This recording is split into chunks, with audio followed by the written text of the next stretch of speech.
ny mofinaina isan'andro atolotry ny mpitandrina rakotina valina maoly.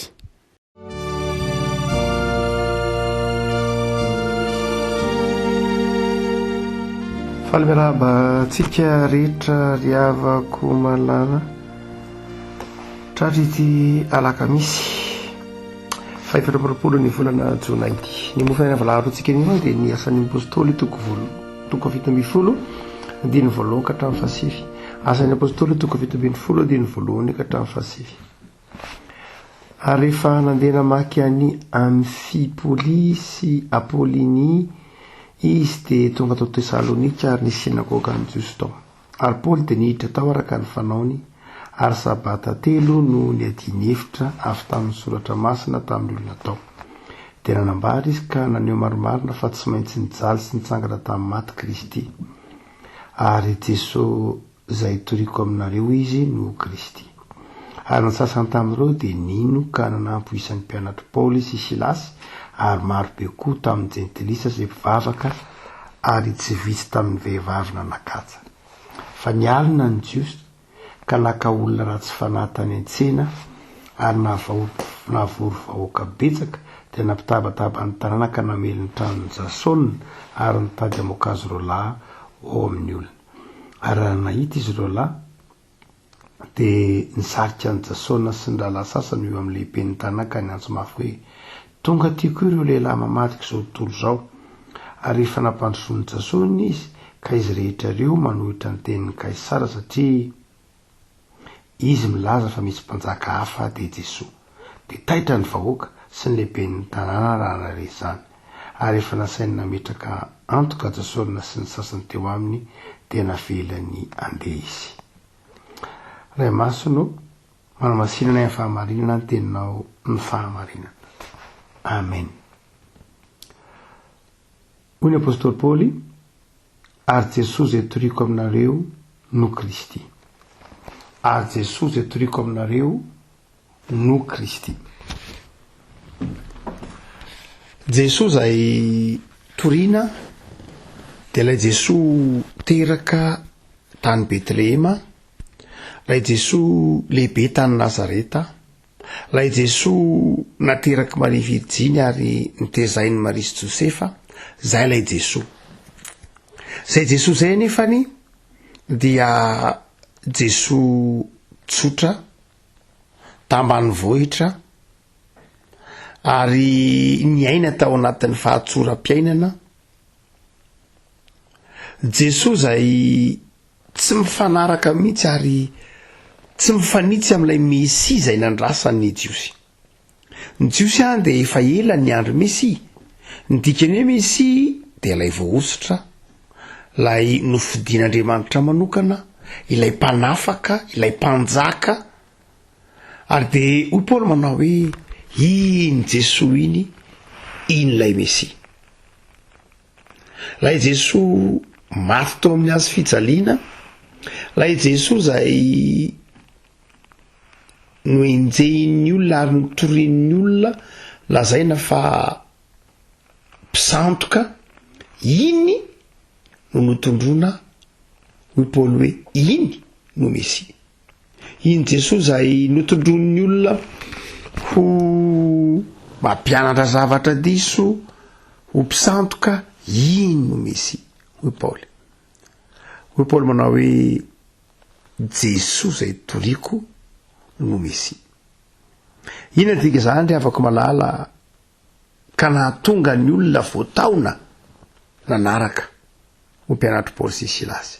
Rehefa nanazava Paoly manao hoe Jesosy no Mesia dia nisy olona nanaraka ny fampianarana. Farafakeliny dia zavatra telo dia afaka malala. Dia izao efa tanteraka ny tokony men'Andriamanitra. Tsy Andriamanitra dia tsy Andriamanitra ny ho avy ihany intsony, fa Andriamanitra ny ankehitriny mihitsy. Efa tanteraka ny fanomeza tokon'Andriamanitra. Efa ankehitriny ny fahamarinan'ny tenin'Andriamanitra.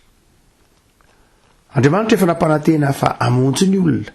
Andriamanitra efa nampanantena famonjena ho an'ny olona dia tsy andrasana intsony izany ho Paoly. Fa efa tonga ilay Mesia.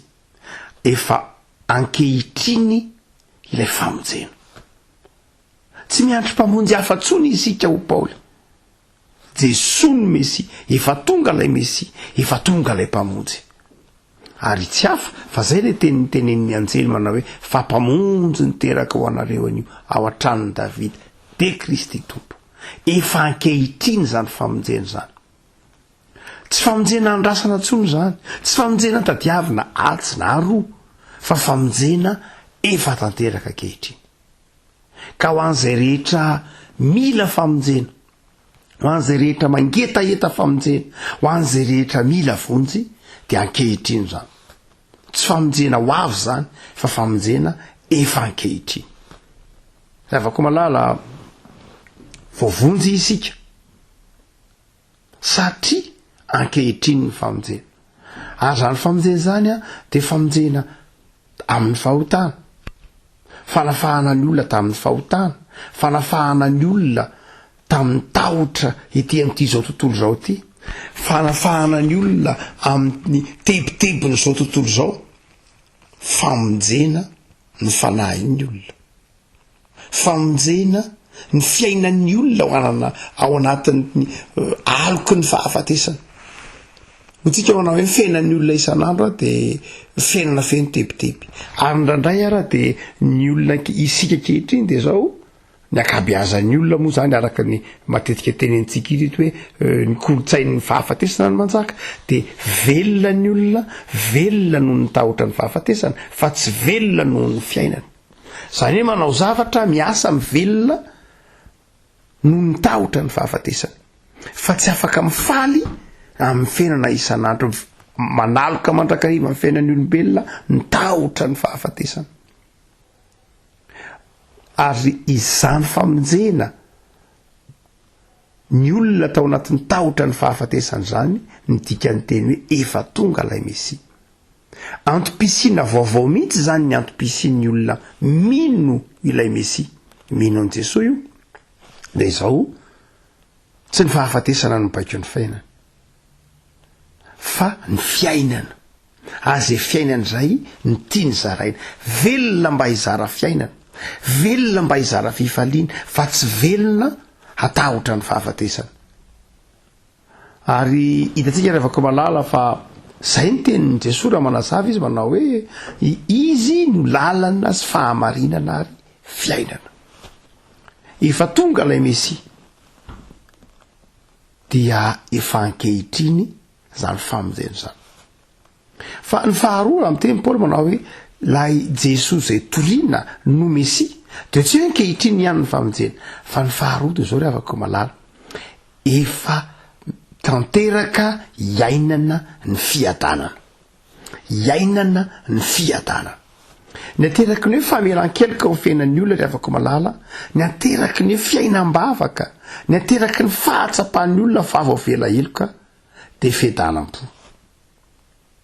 Ny ateraky ny fiainan'ny olona, fananan'ny olona finoana, fanamela eloka Andriamanitra dia fiadanam-po. Ary dia izany ry avako malala no dikany hoe Jesosy ny Mesia, lay Mesia mpitondra fiadanana. Rehefa mitsangana tamin'ny maty Jesosy dia izao ny teniny manao hoe fiadanana.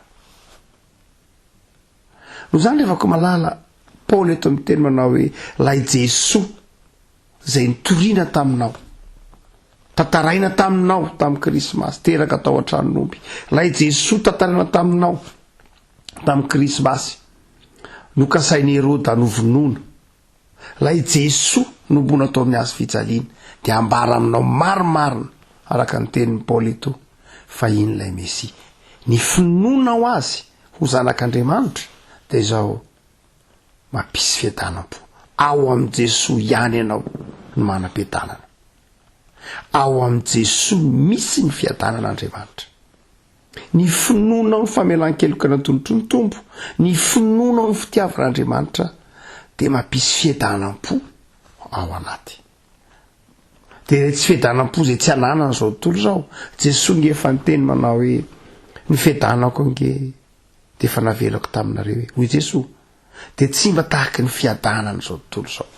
zao tontolo zao milaza manana fiadanana saingy tsy tena izy za fiadanana mandalo fiadanana zay misirana vetivety ihany fiadanana miteraka olana rehefa avy eo fiadanana miteraka tebiteby rehefa avy eo ary fiadanana tsy maharitra fa ny fiadanana meny Jesosy anao de tsy fantatry zao tontolo zao akory zany fa fiadanana ao anaty zay manjary fifaliana ny fiainana isan'andro o Paoly iny Jesosy iny no Mesia ary iny Mesia iny de Mesia ny fiadanana avako malala mampahery anao fa lay Mesia lay Jesosy zay efa nitononao tompo sy mpamonjy anao de nanolotra ny ainy teo amin'ny azo fijaliana mba hampiadana anao ka nahoana ianao no tsy miadana nahoana ianao no mitebiteby nahoana ianao no mitanondrika nahoana ianao no kivy nahoana ianao tsy mifaly amin'ny fiainanao isan'andro efa nomeny ny tompo anao zany fiadanana zany aza manaiky miferinaina aza manaiky giaza ny tebiteby sy ny tahotra fa efa manana ny Mesia de Mesia ny fiadanana ianao fa ny fahatelo rehavako malala iny Jesosy zay toriny ino Paoly iny no Mesia fahatelo rehavako malala de lay Mesia de midika koa hoe fandresena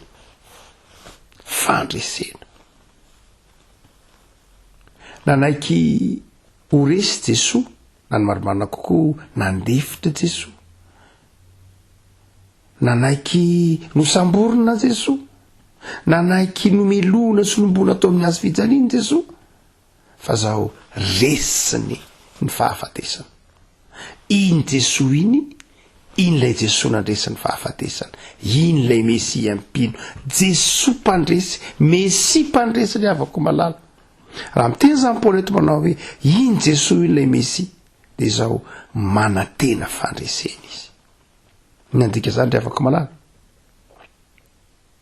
ny ijereny olona fiaina kristianina mandrakariva de faharesena satria mandefitra ny kristianina satria tsy mamaly ratsy ny kristianina satria mahafoy ny kristianina satria manafoana tena ny kristianina satria tsy manozana ny kristianina satria tsy miteny ratsy olona ny kristianina satria tsy mametraka ny fiainana eto amin'izao tontolo zao ny kristianina satria tsy miady voninahitra ny kristianina satria tsy miady toerana ny kristianina de amin'izao tontolo zao resy ny kristianina tsy iry afako tsy resy ny kristianina fa manohitra noho ny mpandresy izy matoa zao tontolo zao miady voninahitra de satria tsy manana voninahitra izy fa ny kristianina efa manana an'izany izy tsy ny voninahitra tontolo zao mahafatifaty any kristianina fa efa manana voninahitra Andriamanitra isalora matoa zao tontolo zao mitady fifaliana atsero satria tsy manana mpifaliana izy matoa izy mitady tsy manana fa ny kristianina revako malala efa manana izy zavatra ananana tsy tadiavina matoa zao tontolo zao mitototo manango karena mandeha mangalatra mifetsy sy ny sisa rehetra de satria tsy mahatsiaro manana izy fa ny kristianina matoto mitototo mitady an'izany satria efa manana izy zay mahatonga Paoly miteny hoe toy ny tsy manana na inona nefa manana ny zavatra rehetra sanatriny vava tsy hoe tsy miasa tsika tsy hoe tsy mila vola tsika tsy zay loatra fa tsika raha miasa tsika raha mitady vola tsika raha manateraka zavatra tsy ho amin'ny mitady vola ho amin'ny fananakarena fa mitady vola noho ny fampiasantsika ny fanomezam-pahasoavana mampiasa ny fanomezam-pahasoavantsika sika miasa isika de omen'Andriamanitra vola sy fitahiana zay fotsiny io ry avako malala no zany de hotsika manare tsy resy akory ny kristianina izao tontolo zao mantena mitotototo manozana olona miteny ratsy olona mana ratsy olona mifosa olona de zao satria tsy manam-piadanana izy satria matsiaro ny hafa ho tsy namana izy avako malala ny mpino de manana rahalasy anabavy mpino tahaka azy ka ny olona hitany eny an-dalana de tsy fahavalony fa rahalahiny anabaviny tiny rahalasy anabavinao ve de hozoninao rahalasy anabavinao ve de aratsinao rahalasy anabavinao ve de tsy itoteneninao ratsy rehavako malalo iny Jesosy zay torina aminao iny Mesia mahazo matoky ianao fa lay fandresen'ny tompony fahafatesana de fandresenao hoy ny tompo anao hoe ahita fahoriana ianareo ty amin'izao tontolo zao fa sy matoky fa za efa naresy zao tontolo zao matokiry avako malala fa mpandresenao efa nomeny ny tompo fandresena ianao satria ianao efa mino fa i Jesoa no Mesia.